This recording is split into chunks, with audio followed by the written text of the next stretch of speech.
കാഫിർ സ്ക്രീൻഷോട്ടും കൊണ്ടുവന്നു.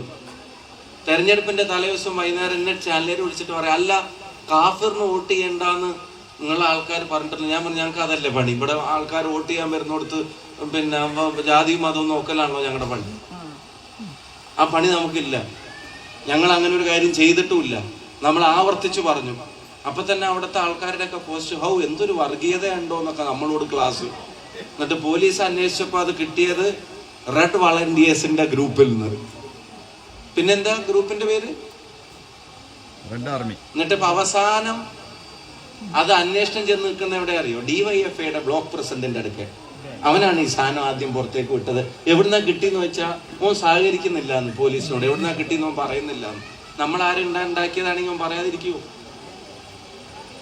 അപ്പൊ ഇത് ഞാൻ നിങ്ങളോട് പറയാനുള്ള കാരണം, ഇനി ഒരാഴ്ച ഏത് ദിവസവും ഇതുപോലത്തെ ഏതെങ്കിലും നുണയും കൊണ്ട് അവർ വരും. അത് ചിലപ്പോൾ വാട്സപ്പിൽ തരും, ചിലപ്പോൾ വീട്ടിൽ വരും. എവിടെ വന്നാലും മറുപടി ഇതന്നെ, മോനെ ആ പണി ഇവിടെ നടക്കൂല എന്നുള്ളത് തന്നെയാണ് നിലമ്പൂർക്കാർ കൊടുക്കേണ്ട മറുപടി. അത് ജാഗ്രതയോടെ നോക്കണം എന്നുകൂടി ഞാൻ അഭ്യർത്ഥിക്കുക.